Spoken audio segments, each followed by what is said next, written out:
Good morning or evening to those of you in Asia, and thank you for joining us on this webinar about opportunities for international waste and recovery companies in Victoria. I'm Julia Mills, the European Investment Director for Victoria based in London, and my role is to support companies looking to set up or expand operations in the state. Our services, which are free of charge, range from market or regulatory information and introductions through to practical support setting up a company in Australia, including temporary office space and immigration assistance. Once in market, we continue to help with site selection, permitting, and try to overcome any barriers your business is facing. Our speakers today will highlight significant opportunities to build the infrastructure required to adapt to changes across the industry and guide you through the transformative policy changes in Victoria. These changes include the introduction of Recycling Victoria, the government's $300 million 10-year action plan, import bans by overseas markets on recovered materials, and a national export ban to be rolled out over the next 4 years.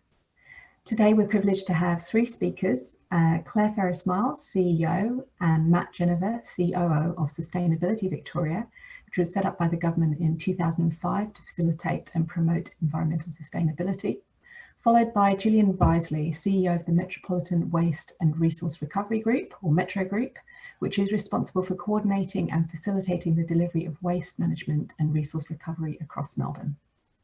Without further ado, I'm delighted to introduce Claire Ferris-Miles, CEO of Sustainability Victoria, who will give a brief introduction. Over to you. Thank you so much, Julia. And thank you to the partnership with Invest Victoria for this opportunity to speak to you today. I'd just like to start by acknowledging that we are gathered here today on the Indigenous lands on the country in which you sit. I'm currently sitting in Melbourne, and so my Indigenous lands are the Wurundjeri people of the Kulin Nation. And I acknowledge their enduring connection to this land over 60,000 years, and pay my respects to their elders past, present and emerging. It is fantastic to be joining you today. Melbourne, we are currently in COVID lockdown stage 4, which means that we are unable to leave our home for more than 1 hour. So this is my way to do a bit of virtual travelling. I used to live in London for 4 years, so it's great to be speaking to you across Europe in terms of your opportunities, or whether you're based in the Asia Pacific region like I am. I'd just like to kick off by saying that in February 2020, the Honourable Minister Lily D'Ambrosio, the Minister for Energy, Environment and Climate Change, on behalf of the Victorian Government, announced a 10-year policy called Recycling Victoria. And this was a transformative policy to reform the waste and resource recovery sector in our state. It's a $300 million package of reform. And particularly of interest to you today is it has a significant focus on driving investment and innovation in the sector, generating jobs and reducing emissions. And it also has some ambitious targets. They may not be ambitious for your countries, but they're definitely ambitious for Victoria, to have an 80% diversion of waste from landfill, to reduce waste generated by 15% by 2030, and to reduce food waste by 50%. And the policy really signals for Victoria that we are open for business and open for investment over the next 10 years across the waste and resource recovery sector. We have a range of incentives that are part of the policy. There are 24 different programs of opportunity. They range from an expansion of collection, sorting, first and secondary processing, manufacturing of recovered materials. And the priority materials that we have at the moment are focused on organics, plastics, glass, paper and cardboard, and hazardous waste. Julia also mentioned our Commonwealth Government has endorsed export bans that are to be introduced over the next coming years through to 2024.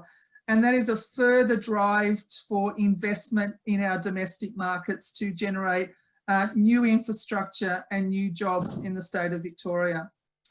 In regard to Sustainability Victoria, we are a delivery agency of the government. We partner with industry to provide incentives to deliver infrastructure, innovation, market acceleration, and particularly a focus on end markets and new job creation and manufacturing from recovered materials. In partnership, but separate to the Metro Group, and you'll hear from Jill Risley today, they have accountability to partner with our local government councils in terms of procurement and contracting of waste collection materials.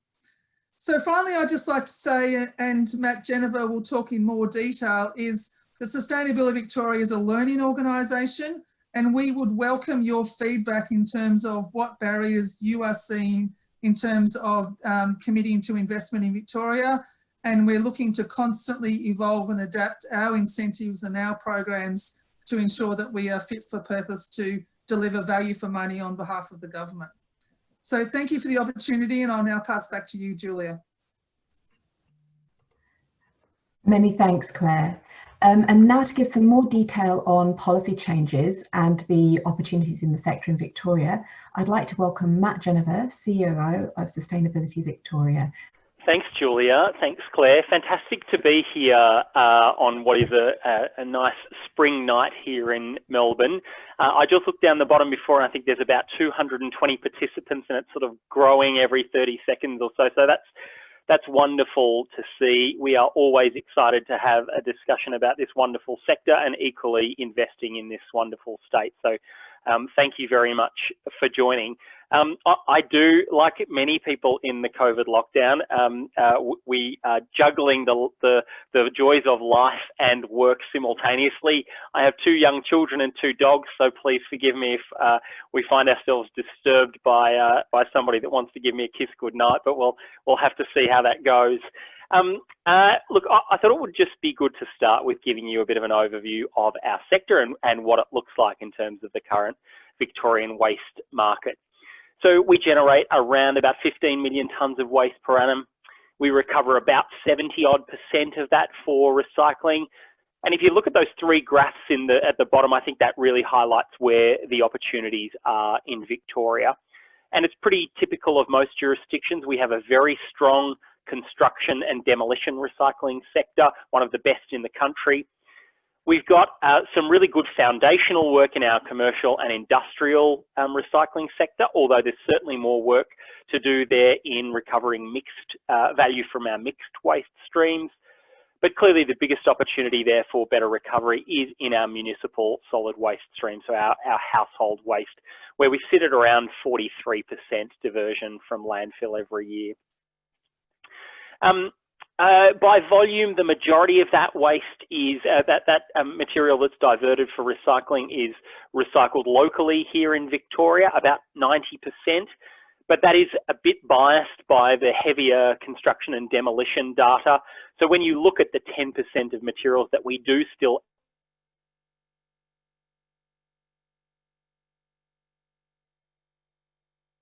cardboard is still relatively high and metals are relatively high. So they're certainly the focus areas for us in terms of strengthening our domestic and local recycling sector.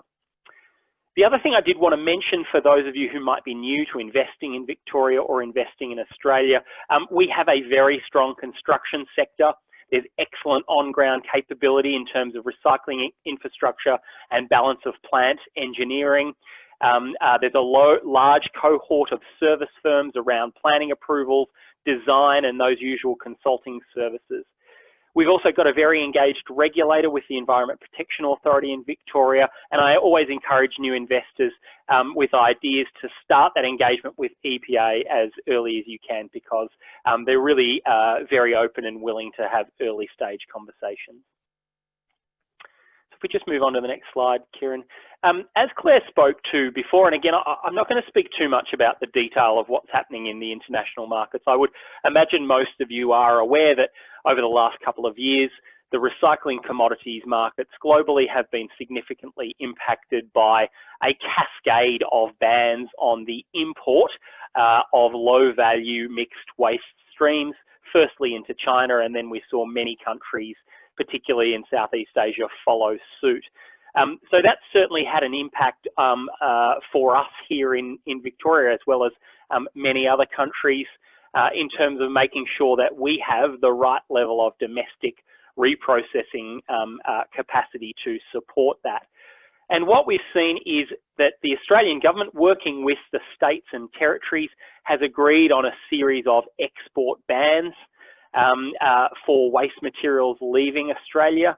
And that's not about restricting trade, it's not about stopping valuable exports, it's really about saying that we want to target those mixed and unprocessed waste streams from leaving the country because they have a habit of being highly contaminated and hard to control.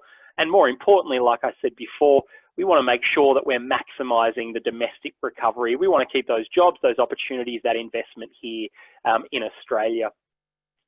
What that does mean, though, is that we need to quickly fill some gaps. So you'll see in that diagram there that the phased introduction of those export bans starts from January of next year and goes through to around July 2024.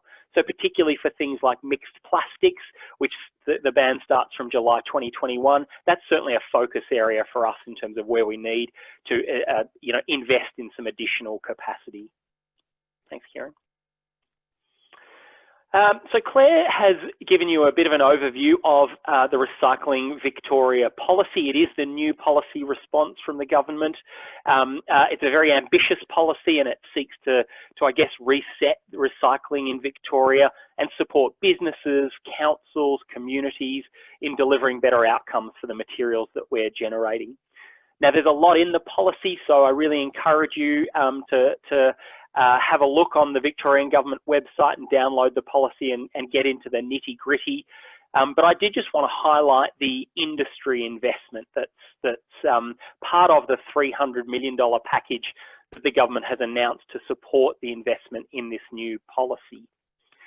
So around about $125 million over the next 4 years is really being dedicated towards recycling infrastructure.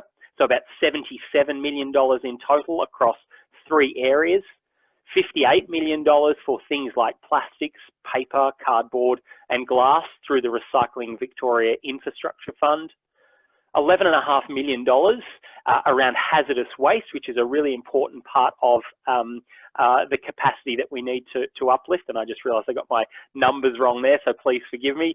And $10 million around waste to energy, particularly in the areas of bioenergy. And I'll talk a bit about those later on. There's also some additional investment around markets acceleration. There's absolutely no point if we encourage the community and businesses to recover materials for recycling if we don't have viable end products and end markets for those materials to go. So it's great to see the government continuing to invest in our markets acceleration area, and I'll speak about that again also in a bit of detail a bit later on. There's $17 million around business innovation, which is very exciting, and further investment in our waste and resource recovery data systems, which is really important. You'll also note there that the federal government has invested in the order of $190 million in what they're calling the Recycling Modernisation Fund. So that's great, and we're working through what this means in terms of both our existing recycling infrastructure fund, but also how that combination of state funding, federal funding and industry funding can encourage projects of national significance, and that's really all about scale and size and impact. Thanks, Kieran.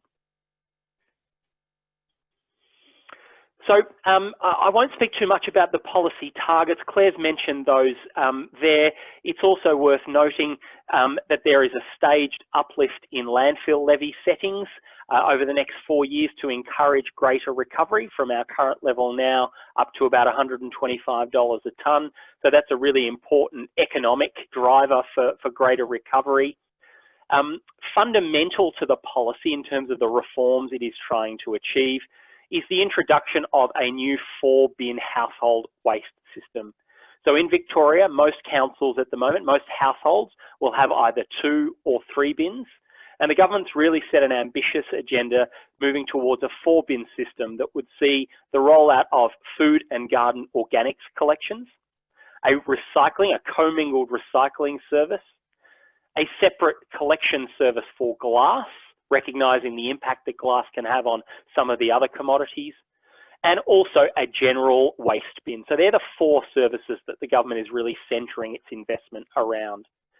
What's also important in terms of the economic drivers, the economic levers, is that Victoria is the last mainland state to send a signal around a container deposit scheme. And it's great to see the government announce that in 2022-2023, Victoria will have a container deposit scheme. And that will also put some more economic incentive in there around investing in infrastructure and the recovery of materials, particularly from the public place recycling scheme. Thanks, Kieran. So in terms of some of the key areas of investment, I'll be speaking mostly about infrastructure. I think that's certainly the big area, and I'm sure that's the thing that most of you are interested in. I'm just going to cough for a second, excuse me.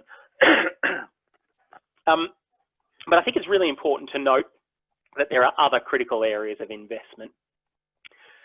We want to make sure that as part of the delivery of the policy that we have a holistic system. We have a system where our households know exactly how to use the bins they've got, that we have the infrastructure to separate and process that material into new wonderful products, and equally that we have customers at the end of the chain that are able to buy those products. And the Victorian Government realises that we are the largest procurer of infrastructure and services in the state. And as a result, it's really important for us that we're doing our job there. So the policy very clearly states that the Victorian Government has a view and appetite to make sure that we're maximising what we purchase back from the market in terms of recycled material.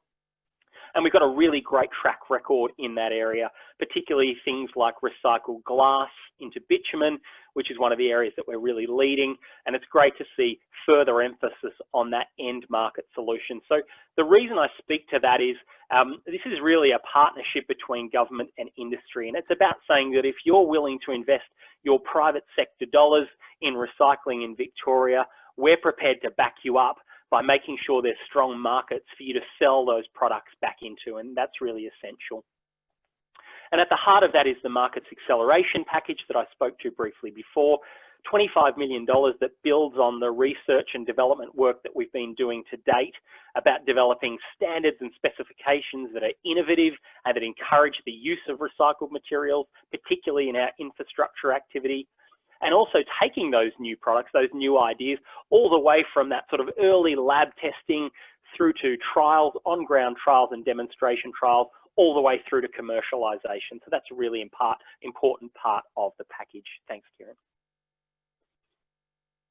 I did want to touch on waste to energy, which is obviously, again, something I'm sure that many of you are interested in. The policy is really clear that the Victorian Government has an appetite to invest in this space.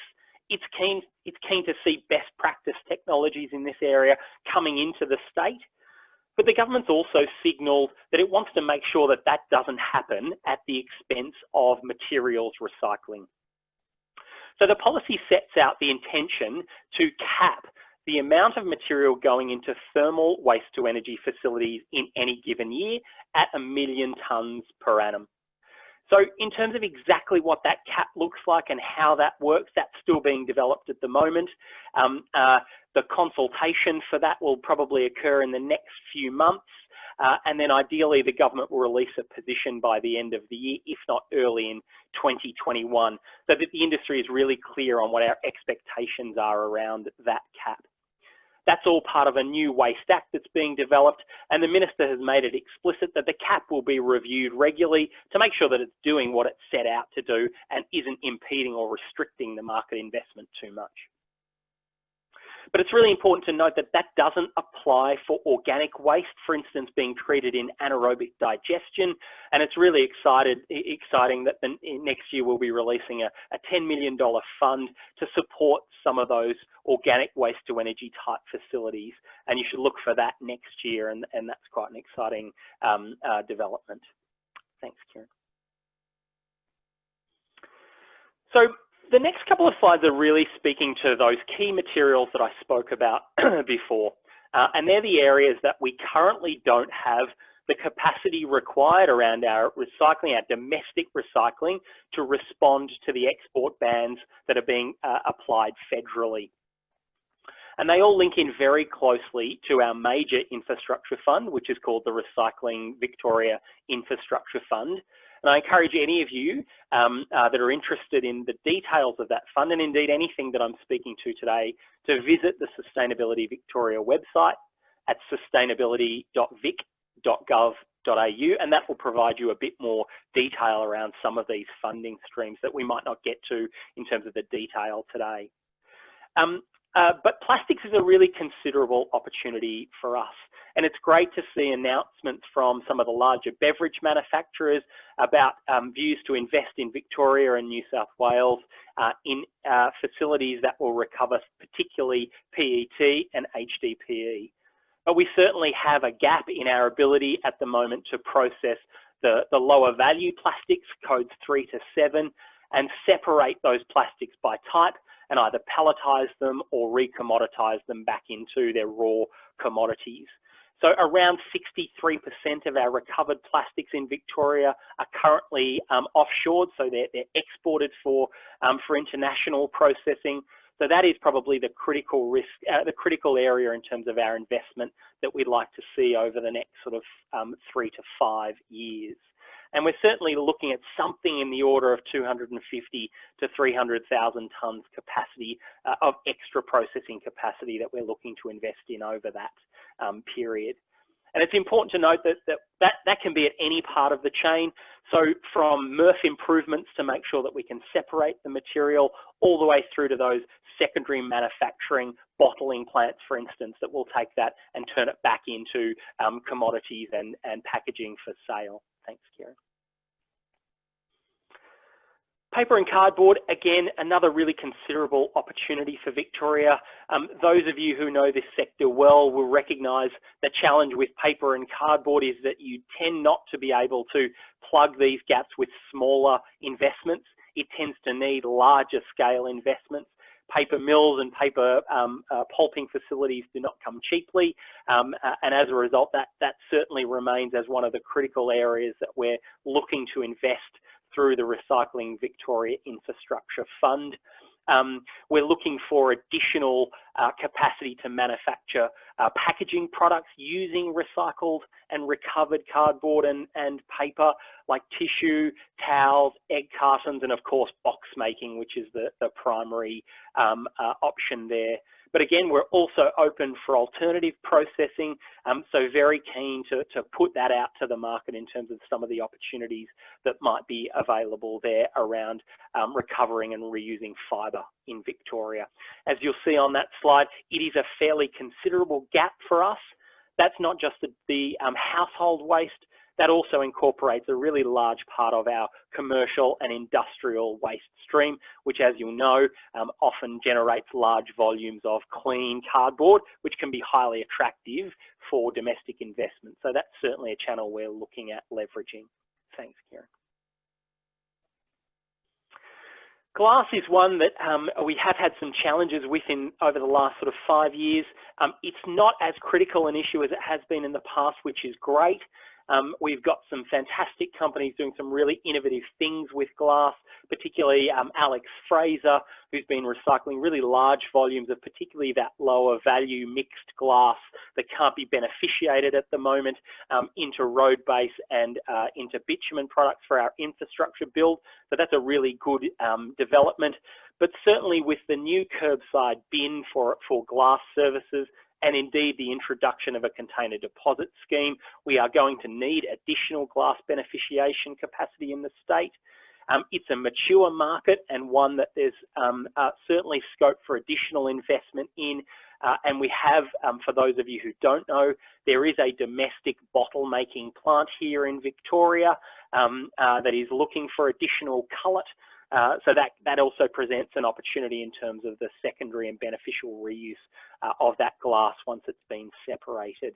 I think there's also opportunity in regional Victoria to support the construction industry, and that's also something we're very open to discussions about. Thanks, Kieran. Organics is a really considerable opportunity, and I'm looking forward to hearing Jill talk about this in a minute. We've had some wonderful experiences in Victoria with the work that the Metro Group has done in aggregating large volumes of organic waste, putting that out to market and being able to encourage new investment in organics processing infrastructure. So that's a great news story, and one we're certainly hoping on building with over the next few years. But as I said before, the government, as part of its policy, has made it very clear it would like to see combined food and garden organics collections across the state. So that's about 2.2 million residences. We've got about 5.8, roughly 6 million people in Victoria.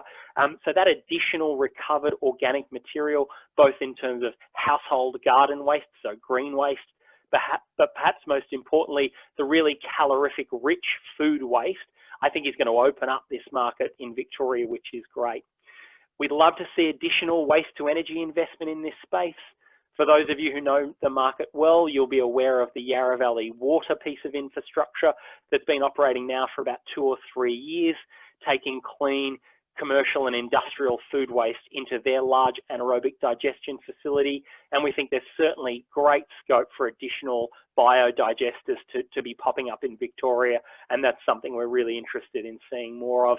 And I encourage you to listen to what Jill's going to speak about in terms of how we might aggregate some of that organic waste being collected at household level and put that out to the market to encourage that larger scale investment. But it's not just about the larger end of town. We're also very keen to look at smaller scale biodigesters. We've got a few on the ground already in Victoria and really excited to see how that market might expand over the next 3 to 5 years also. Thanks, Kieran. So just quickly, I'm cognizant that I've been rambling on for a little while here, but just quickly, there's 3 other areas that I think are really important to mention. Certainly, sort of plastics, paper, cardboard, glass, and organics get a lot of the coverage at the moment because they're big and people respond to them because you know, that's what goes in their household recycling bins. But there's a couple of really critical areas that Victoria would also like to see some additional investment in. Recycling of tyres. We have some existing players in the market that are already doing great work in Victoria, but with the introduction of that export ban on whole unprocessed tyres that starts next year, we certainly need to see more investment, particularly in things like the crumbing of rubber or granulating of rubber for use in sort of remanufacturing and infrastructure projects. Textiles is one where we have a critical gap at the moment. We have almost no domestic processing capacity for textiles in the state. There are some niche operators that reclaim things like carpet for remanufacturing, but by and large, the majority of our textile waste currently goes to landfill. And that's something the government very much has an appetite for seeing how much we can recover additionally of that material. So that's a really good opportunity. And as I said before, hazardous waste. We've had some investment recently out there. We put $10 million out to market to look at solvent wastes, and we're assessing some applications for that at the moment, which is great. But again, certainly in the hazardous waste processing area, there's some scope for additional distillation probably in Victoria. So that's another area of interest. Thanks, Kieran. So look, very quickly to summarise, we've got a really significant reform underway in the state. There's sector and policy changes that are really transforming the sector, and the government's coming behind that with a really significant investment package. And that's great for us and it's great for you because, again, if I leave you with any message today, this isn't just about the funding that we might have available as a state government. This is really about the partnerships between the private sector and the public sector and how we can invest in the right infrastructure at the right scale to deliver on that capacity that we need. So regardless of some of the funding streams that are out there at the moment, I really encourage you to make contact if you've got areas of investment that you're interested in. We're very happy to have a chat with you either through InvestVic or DJPR or directly to us, whatever is your preference. But Julia, I might leave that there and throw back to you. Thanks very much, Matt, for your insights on Victoria's waste and recovery sector and where you see the opportunities in market for foreign companies. That was really comprehensive. I'd like now to hand over to Gillian Risley, who's CEO of the Metropolitan Waste and Resource Recovery Group, or Metro Group, which works with Melbourne's 31 metropolitan councils to reduce waste and maximise resource recovery. Over to you, Jill. I just wanted to say thank you very much for the opportunity to be here with you this evening and to tell you a little bit about our work. And I'm really pleased to be here with my colleagues at Sustainability and Victoria and Invest Victoria, and would echo Matt's comments about encouraging people to get in touch with those organisations. Unique to Victoria are the 7 waste and resource recovery groups who work with local municipal councils and their communities to minimise waste and maximise resource recovery. We are the lead agencies, as Claire mentioned, for collaborative procurement of waste and recycling services, which we do in addition to our other statutory planning, strategy and engagement roles. The Metropolitan Waste and Resource Recovery Group, or as Julia said, Metro as we call ourselves, is the largest of the 7 waste groups and works with the 31 metropolitan councils, which serve approximately 4.5 million Victorians. We have direct and very trusted relationships with local government. Councils seek our support and guidance for assistance in contract management, procurement services, planning support and best practice tools. We provide that critical connection between the state and local government in the delivery of waste and resource recovery services. Metro also plays a coordinating role for our 6 regional counterparts, as most recently evidenced by the statewide procurement for recycling services, which I'll talk a little bit about shortly. Next slide, please, Kieran. The Metropolitan Waste and Resource Recovery Implementation Plan responds to the projected waste and resource recovery needs of Melbourne over a 10-year period. The objectives of our implementation plan have now been reinforced by the Recycling Victoria policy, which, as Claire mentioned previously, identifies 4 ambitious new targets.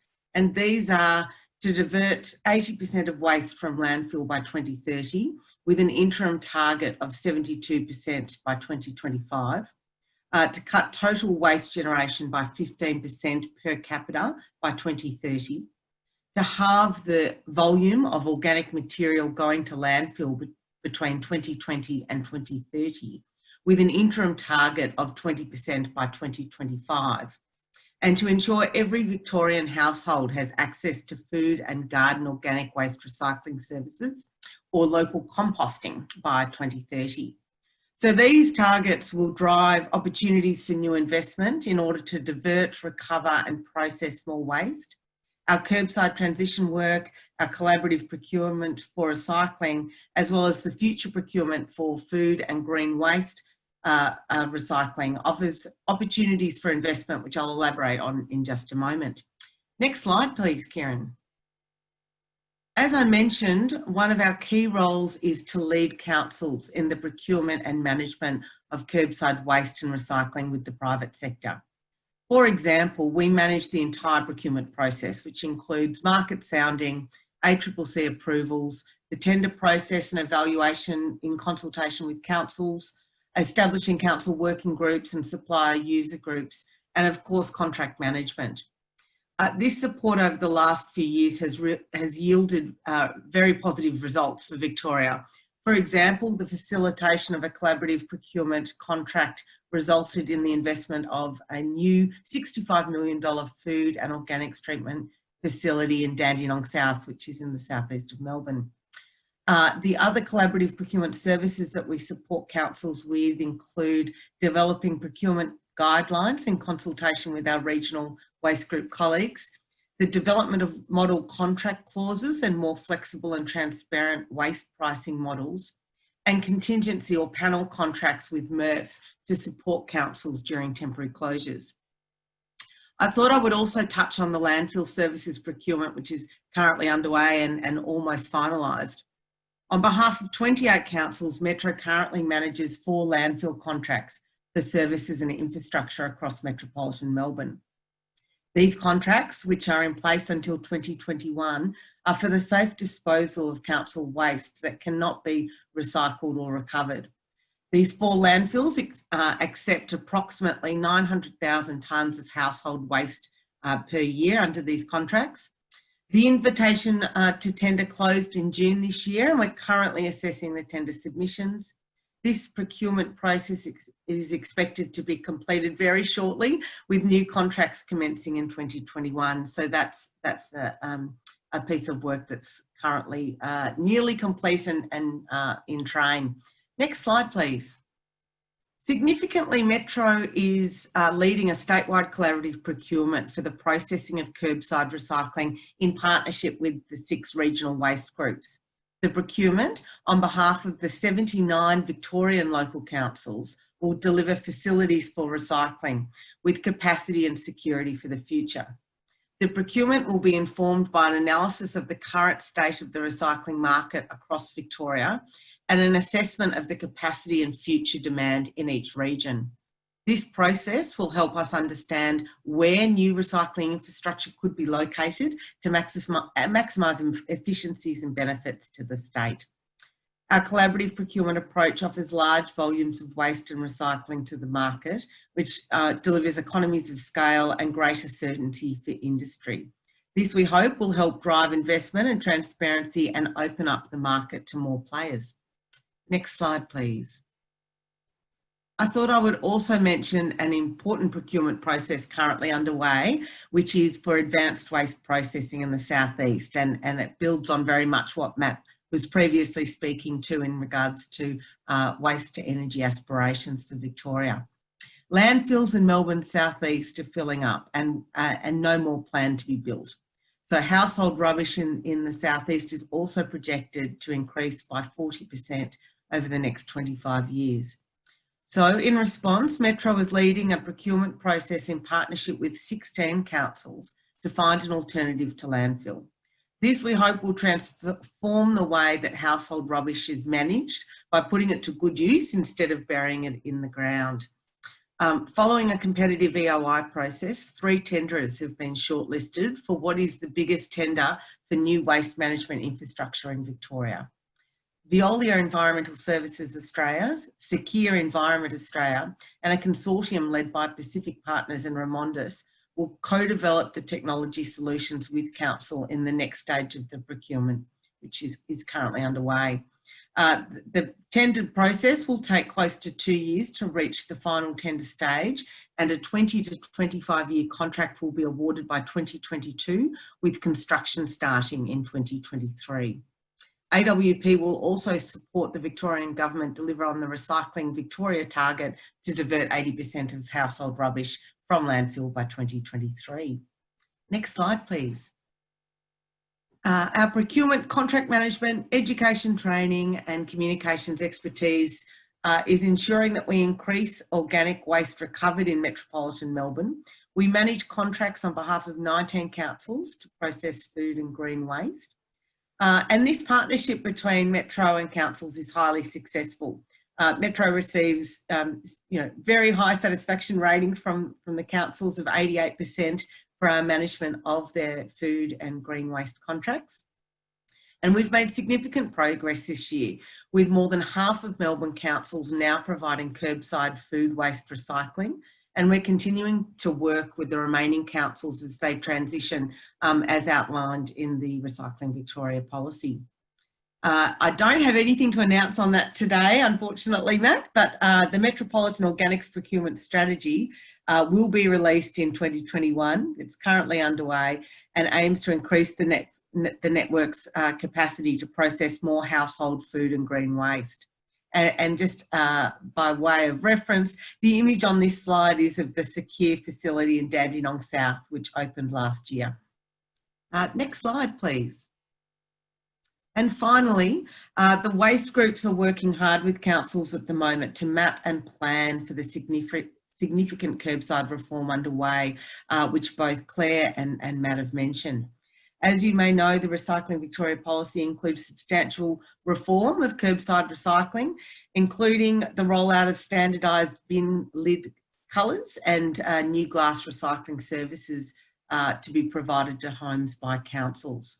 I might leave it there. I'd be very happy to take any questions, and thank you again for having me here today. Thanks very much, Jill. It's great to hear that the shortlist for the Advanced Waste Processing Facility includes 3 European companies. We'll now move on to some of the questions we've received from the audience. One which I think is probably for you, Matt, is about, apart from landfill and recycling, are there initiatives for waste to energy? So for example, in the sewage treatment sector or domestic waste gasification projects? Yeah, thanks, Julia. Certainly. So going back to what I outlined in the presentation, there has been and will continue to be from early next year new rounds of funding, particularly looking at organic waste to energy or bioenergy, so things like anaerobic digestion. So there's certainly opportunities there. And I think the other thing, pointing to what Jill was outlining there, the local councils and the Victorian Government are working closely together on alternatives to landfill, and that's part of obviously the recent tendering activity that that Metro Group has done, and I'm sure will be a flavour of future tendering activities. So I think certainly in terms of the larger scale thermal processing facilities, that's the vehicle for that type of investment. I mean, our view is that a $10 million fund for waste to energy is not really, it makes no sense to direct that to thermal waste to energy facilities, which, as you well know, need sort of 100 million plus in terms of the capex for that. So we're very much focusing our activity in terms of that investment pipeline in some of the bioenergy proposals that look to target organic waste. But there's certainly opportunities there for sure. Great, thanks, Matt. And Jill, I guess on a related note, given that the shortlist for the Advanced Waste Processing Facility has already been announced, do you have any other tenders coming up in the pipeline? And do you know what kind of timescale that would be? You mentioned potentially organics next year.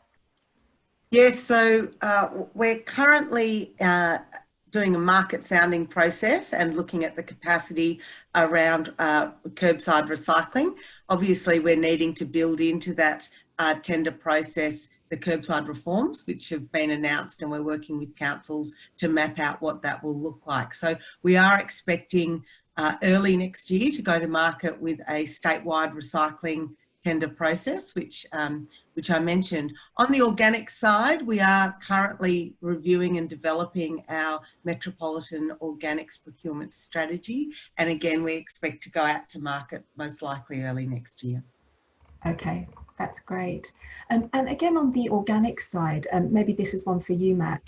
You mentioned that you are looking at combining both organics and food waste.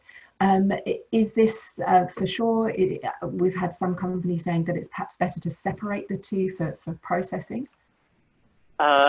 Look, certainly the consultation that the government did throughout the development of Recycling Victoria and the cost-benefit analysis that sort of sits behind the policy, I think speaks to a preference from both councils and certainly households for combined food and garden organics collections.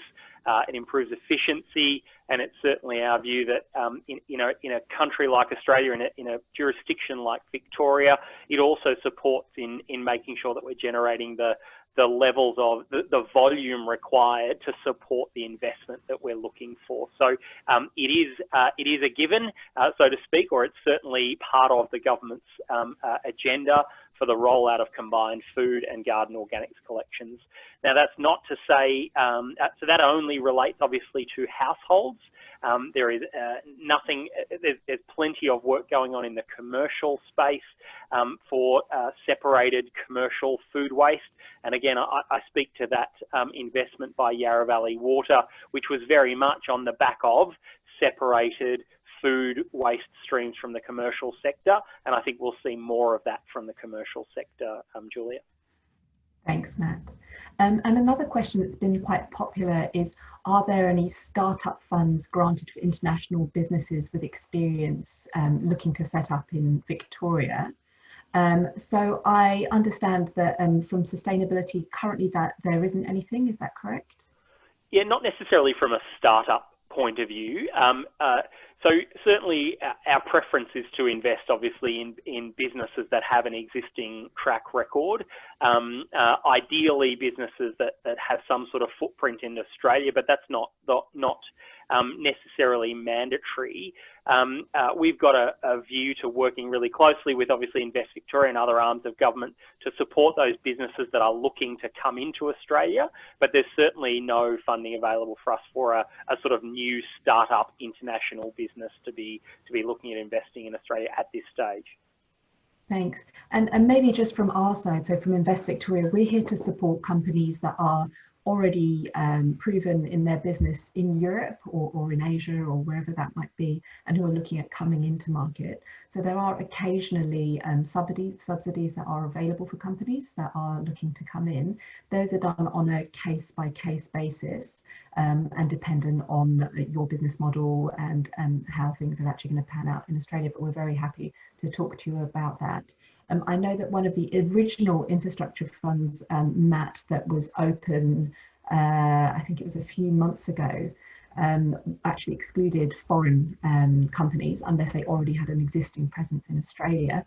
But I understand that in future rounds, those might be open to foreign companies. Is that correct? Yeah, as I said, I mean, certainly the track record is really important, but we're acutely aware that track record shouldn't necessarily mean just a track record in Australia. So we're absolutely making sure that we've got the right processes in place to encourage those businesses, as you said, Julia, that have a track record or a history in the areas that we're looking to invest in how they might be able to find a foothold in the market. So that's likely to sort of leverage some of the existing Victorian Government and InvestVic networks and around how we do the right sort of due diligence to make sure that we're comfortable that the bona fide businesses are coming into the state. So the door is certainly ajar, Julia. And Julia, could I just add to that in terms of, it's Claire here, is that diversification of the sector is a key priority of the Minister. And so we are absolutely looking at sector resilience. And so that is something, that's why this webinar is really important, is to look at investment opportunities. And I'll just say about the startup question is, we're soon in the next month to launch the Circular Economy Business Innovation Centre, and that will be a virtual centre, and we are absolutely looking for domestic and international partnerships that can be across industry, across academia, startups, stakeholders, really with this focus on end markets and manufacturing of recovered materials.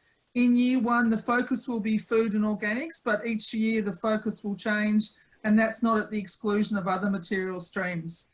So that could be an opportunity to register for the Business Innovation Centre. And also, I'd encourage you, Sustainability Victoria is opening grants all the time, and you can register for those opportunities on our website, sustainabilityvictoria.vic.gov.au, and you can get email alerts when new grants become available.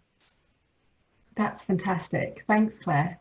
And Julia, just from a procurement perspective as well, just to chime in, we don't have a restriction around or a requirement around the need to currently be operating in Victoria. Obviously, we like proven performers as well and have a very rigorous procurement process. But I think looking at Secure, who we were able to attract to our organics markets through a recent tender, and that site became fully functional last year. I think, we are really keen, echoing Claire's comments around market diversification and just being able to attract the best operators to the state to service the needs of our councils.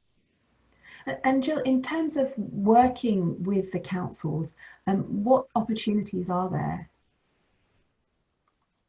Councils more broadly in Victoria are very significant players. That from a revenue perspective, they receive just over $11.5 billion a year. So have very, very substantial assets. And Melbourne, as many on the webinar would know is actually a quite sizable city on an international scale. So one of the great benefits of the waste groups is that we facilitate that collaborative procurement. We are able to pull together the scale and also manage the contracts. So from a supplier perspective, and we have really close and functional relationships with the suppliers that we hold contracts with from a tripartite perspective, we manage those contracts for them. So they're not having to manage and work with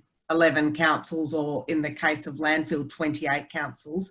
Metro does that for them, and we facilitate that ongoing relationship through the councils. That's great, thank you. And one maybe for you, Matt, you mentioned that the recycling of industrial waste actually forms quite a large part of the figures in Victoria. So what are the opportunities for recycling industrial waste such as slag or mining waste and that kind of thing? Yeah, look, certainly there are opportunities for those types of products that you speak to, Julia, in terms of the industrial byproducts. But I think the opportunity for us in terms of the commercial and industrial sector is more around the mixed waste stream. So if you can imagine a business park, for instance, that has a number of factories, and at the moment, some of those factories will have, say, a cardboard recycling bin, but they may also just have a general waste bin that will have a whole range of valuable products, lots of plastics, potentially timber from pellets, etc. So there's around about 1 million tonnes a year of that mixed waste from the commercial sector, and we see really significant opportunities in being able to separate that. We've seen in places like New South Wales, for instance, process engineered fuel facilities being developed using that dry mixed commercial waste. So there's a number of investments in the commercial and industrial sector that we think are quite attractive. Thanks, Matt. And Claire, coming back maybe to sort of more general policy, what do landfill gate fees play within the industry to drive change? Really good question. And so as part of the policy, there is an increase to gate fees throughout the life of the 10 years. So as you have heard from all of us, there is the targets include diversion targets and reprocessing of recovered materials, but there is also a focus on waste minimisation and reduction of waste being generated. So I think one of the questions that's come through is around stockpiles. And as Matt mentioned, we have a very engaged and active Environmental Protection Authority. And so that's, as part of the policy, there is actually a new waste crime directorate that's going to be established. So a very clear focus on enforcement of bad behaviour, but also encouraging good behaviour in terms of the sector. So I guess I just reinforce the policy is systematic. It's across the whole value chain. And I think there's also been some questions on the chat around education of behaviour change. That is an absolutely fundamental part of the policy. There is a $32 million package over the next 4 years that's been delivered by Sustainability Victoria in partnership with councils to support waste education. And as I like to say, to stop talking about waste and to start talking about resources. At times, I think in Australia, we've had the luxury of land, as I know many European countries don't. But there is a significant cultural reform about how we consider production, product stewardship, packaging, and then of course, once the materials are produced, the sorting, processing and remanufacturing of those resources. So there is opportunities across that whole value chain across the sector. That's fantastic. Thank you, Claire. So I'd just like to say a really big thank you, Claire, Matt and Jill, for joining us today, and to all of you as well for sitting through the webinar. And please don't hesitate to get in touch if we can help at all. Thanks very much.